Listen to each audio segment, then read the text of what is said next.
नमस्कार, मैं जयकृति योगी आप सभी दर्शकों का अन्नदाता कार्यक्रम में स्वागत करती हूं। प्रदेश के जिन किसान भाइयों ने फूल गोभी की नर्सरी डाली थी, उनकी पौध रोपाई के लिए तैयार है और तैयार पौध की रोपाई करने के लिए खेत तैयारी से लेकर रोपाई तक के लिए सभी कार्यों को वैज्ञानिक तरीके से करेंगे, तभी उन्हें आगे चलकर फसल से फूल गोभी की अधिक पैदावार मिलेगी। तो फूल गोभी की रोपाई किस तरह से करें, इस बारे में जानकारी दे रहे हैं फल अनुसंधान केंद्र ईटखेड़ी जिला भोपाल के विषय विशेषज्ञ प्रवीण बर्डे। आज आपको फूल गोभी की खेती के जानकारी देना चाहूँगा। किसान भाइयों, अभी फूल गोभी की रोपाई का समय चल रहा है। जिन किसान भाइयों ने पहले मई तथा जून या जुलाई माह में मतलब बीज की बुआई नर्सरी में कर दी होगी, वे अभी फूल गोभी की रोपाई कर रहे होंगे। फूल गोभी की खेती करते समय हमें बहुत सी बातों पे ध्यान रखना होता है, जैसे कि भूमि का चुनाव कैसे करें, कौन कौन सी किस्में लगाएं। इन्हीं सब बातों का यदि आप ध्यान रखते हैं तो फूल गोभी से आप अच्छा मुनाफा कमा सकते हैं। किसान भाइयों, आप सर्वप्रथम भूमि का चुनाव करते समय यह ध्यान रखें कि आप जहाँ फूल गोभी लगाने जा रहे हैं वो भूमि एक तो उपजाऊ हो, साथ ही उसमें जल निकास तथा जल भराव की समस्या कम हो तथा साथ ही उसकी जल धारण क्षमता भी अच्छी होनी चाहिए।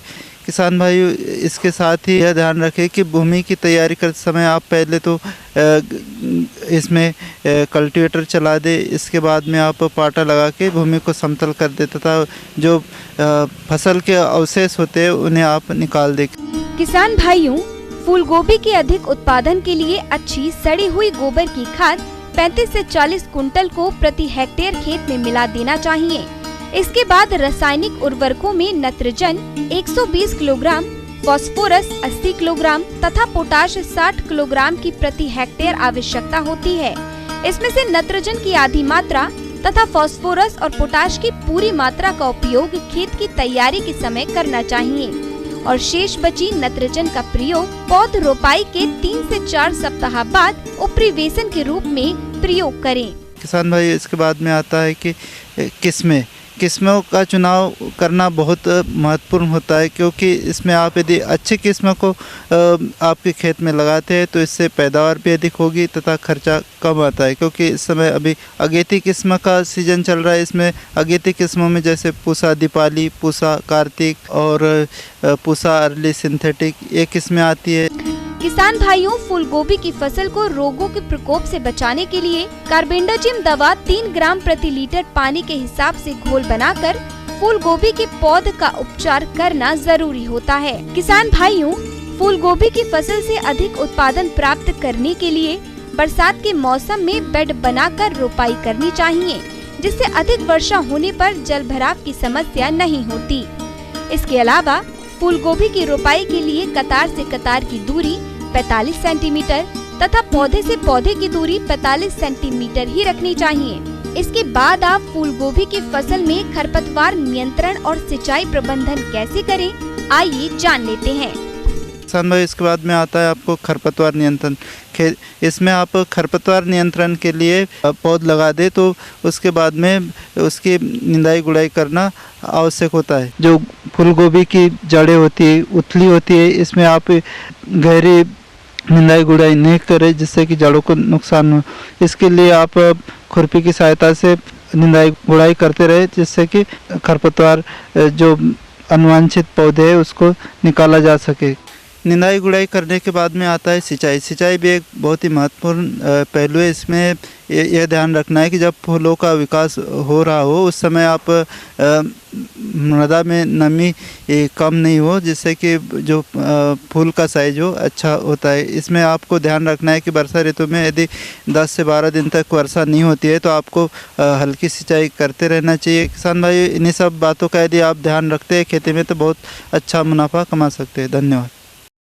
मध्य प्रदेश और छत्तीसगढ़ राज्य में धान की खेती काफी बड़े क्षेत्रफल में की जाती है, लेकिन बरसात का मौसम होने के चलते धान की फसल में खरपतवारों की समस्या अधिक होती है। इसलिए फसल को खरपतवार से मुक्त रखने के लिए अब किसान उन्नत कृषि यंत्रों का इस्तेमाल कर आसानी से खरपतवारों की रोकथाम कर सकते हैं। तो चलिए इन यंत्रों के बारे में जानते हैं कृषि इंजीनियर निधि कुमारी से। नमस्कार। आज हम बात करेंगे खरपतवार निकाई यंत्र की, जिसको भी बोलते हैं कि वीडर बोलते हैं हम।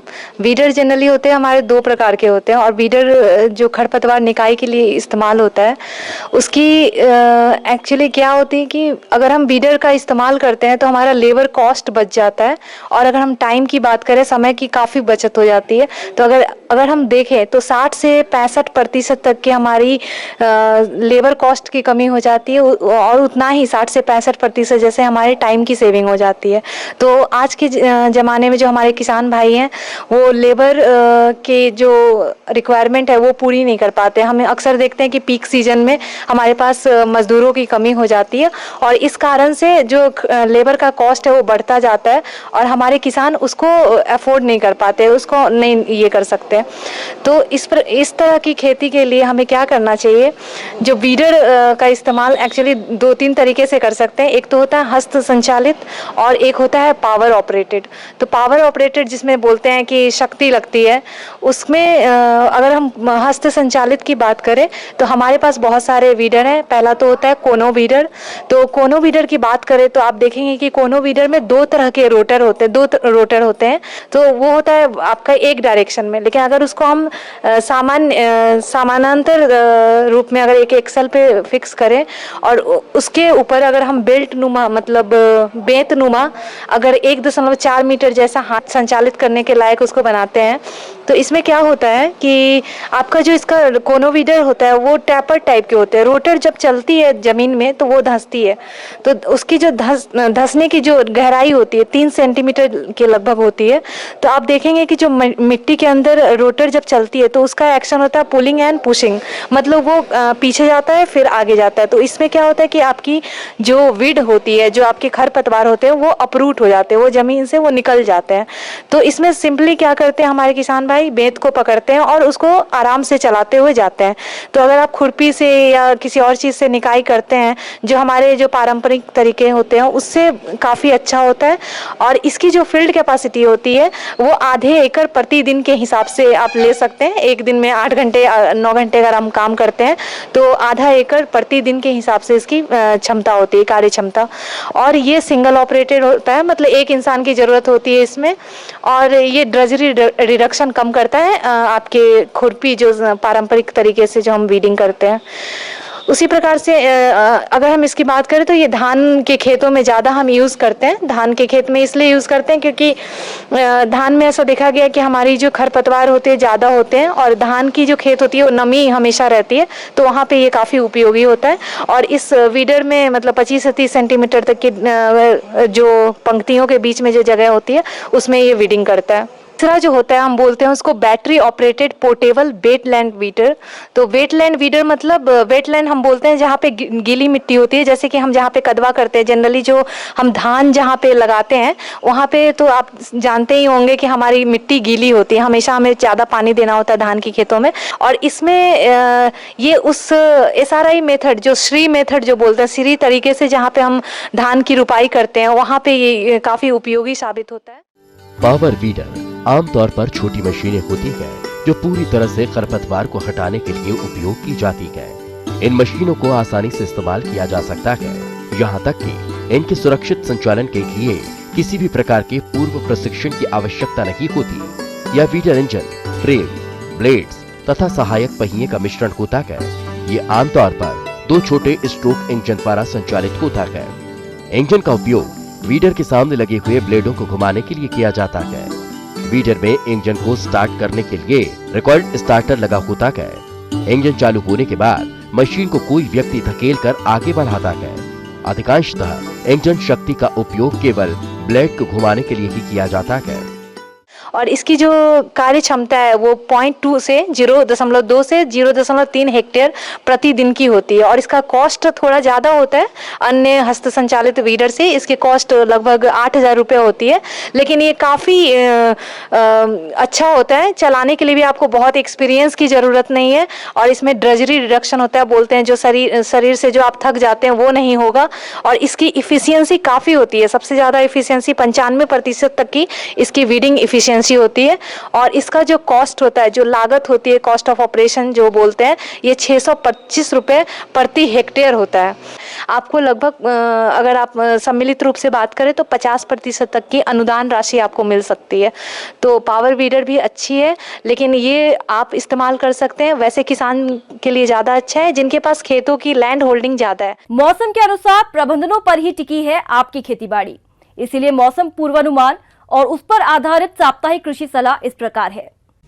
भारत मौसम विज्ञान विभाग, ग्रामीण कृषि मौसम सेवा केंद्र, सीहोर, ग्वालियर, जबलपुर, रायपुर से प्राप्त रिपोर्ट के आधार पर किसानों को सलाह दी जाती है कि कम वर्षा वाले स्थानों में जहां बुआई ना हो वहां रामतिल एवं कुल्थी की बुआई हेतु तैयारी प्रारंभ करें। धान फसल पर पीला तना छेदक कीट के व्यस्क दिखाई देने पर फसल का निरीक्षण कर तना छेदक के अंडा समूह को एकत्र कर नष्ट कर देवें, साथ ही सूखी पत्ती को खींचकर निकाल दें। धान फसल में निंदा नियंत्रण हेतु बिस्पायरी बैग दवा 25 ग्राम सक्रिय तत्व, इसी के साथ 500 लीटर पानी प्रति हेक्टेयर की दर से बुआई के 20 से 25 दिन के अंदर छिड़काव करें। जिन किसान भाइयों के खेतों में धान की फसल में कंसे निकल रहे हैं, उन्हें सलाह दी जाती है कि नाइट्रोजन की दूसरी मात्रा का छिड़काव करें, जिससे कंसे की स्थिति में सुधार आएगा। धान फसल में हानिकारक कीटों की उपस्थिति पर सतत निगरानी रखें। इस हेतु प्रकाश प्रपंच उपकरण का उपयोग किया जा सकता है। प्रकाश प्रपंच उपकरण फसल से थोड़ी दूरी पर लगाकर शाम 6:30 बजे से रात 10:30 बजे तक ही बल्ब जलाएं और सुबह एकत्रित कीटों को नष्ट कर दें। दलहनी एवं तिलहनी फसलों में जल निकास की व्यवस्था करें। सोयाबीन में पत्ती खाने वाले इलिया एवं चक्रभृंग कीट ज्यादा दिखने पर ट्राइजोपास 2 मिलीलीटर दवा प्रति लीटर पानी की दर से घोल बनाकर 200 लीटर घोल प्रति एकड़ की दर से छिड़काव करें। गोभी वर्गीय सब्जियों का थरहा तैयार करें। शिमला मिर्च की नर्सरी तैयार करें। भिंडी में फल एवं तना भेदक कीट के नियंत्रण के लिए दैहिक कीटनाशक का उपयोग करें। बेल की सब्जियों के लिए मंडप बनाएं। सब्जियों की तुड़ाई भी करते रहें। कीड़े एवं बीमारियों से फसल को बचाने के लिए अनुशंसित कीटनाशकों एवं फफूंदनाशकों का छिड़काव करें। खरीफ सब्जियों की फसल की निंदाई गुड़ाई करें और बची हुई उर्वरकों की मात्रा देवें। खरीफ प्याज को खेत में रोपाई करें। फलदार वृक्षों के तनों पर बार ईटिंग कैटरपिलर छाले खाने वाली इल्ली दिखाई देने पर इनके बनाए हुए स्थानों पर मिट्टी का तेल छेदों में डालकर गीली मिट्टी से ढक दें। पशु के शरीर पर भ्राम्य कृमि जैसे किलनी होने पर उन्हें निकालकर फेंक दें। साथ ही बचाव हेतु आइवरमेक्टिन नामक दवा स्प्रे करें।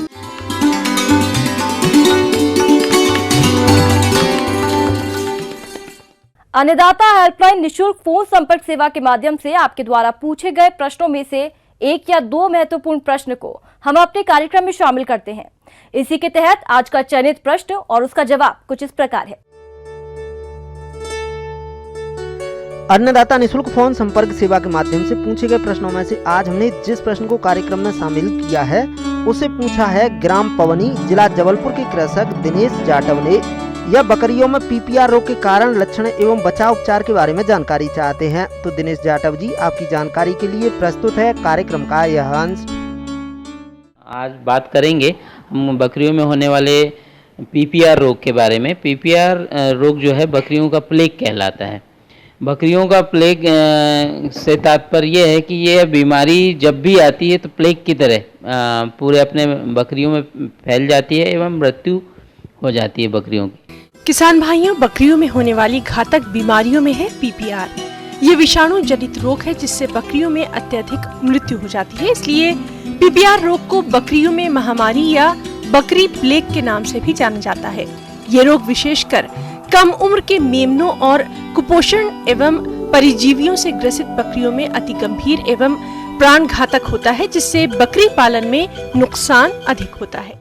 इस बीमारी के सबसे पहले लक्षण जान लें। किसान भाइयों को बताना चाहूँगा कि इस बीमारी को जब भी बकरियों में देखा जाए, सबसे पहले थिक तरीके का, मोटे तरह का नाक से डिस्चार्ज, जो नाक बहना कहते हैं जिसको, वो आता है।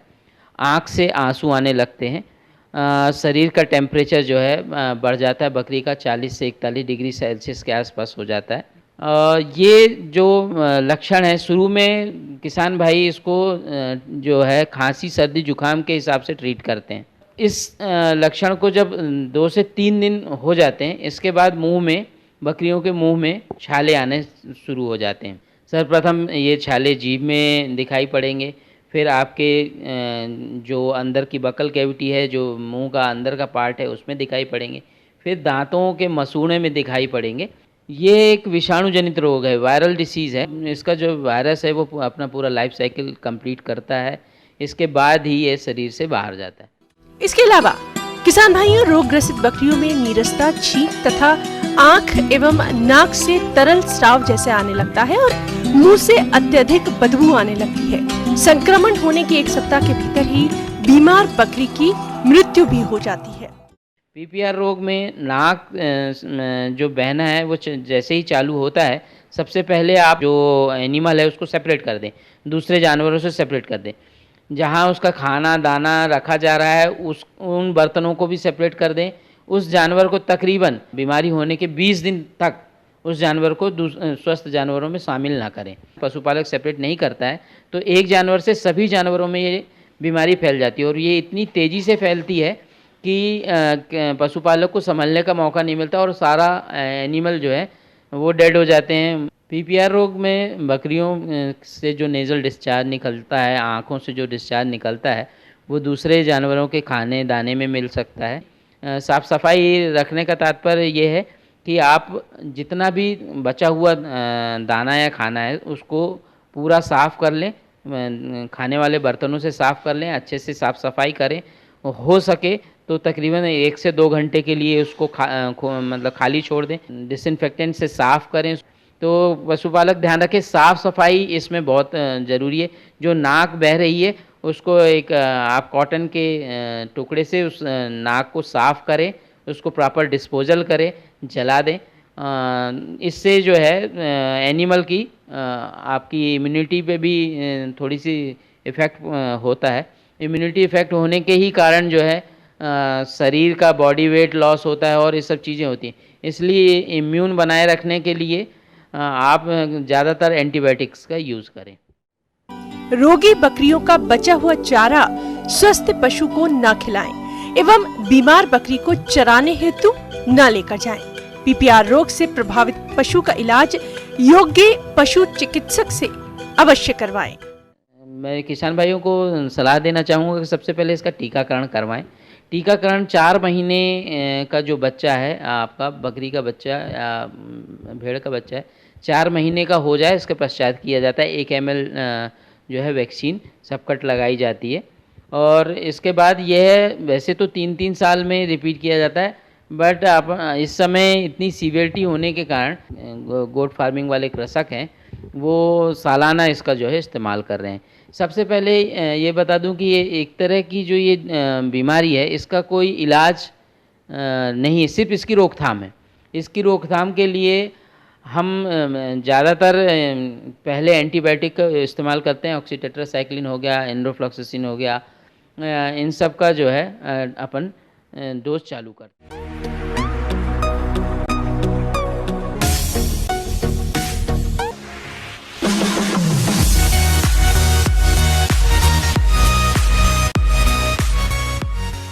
आइए अब एक नजर डालते हैं राज्य की कुछ चुनी हुई मंडियों के प्रमुख फसलों के बाजार भाव पर।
अब आइए देखते हैं कल दिखाए जाने वाले कार्यक्रम की मुख्य झलकियां।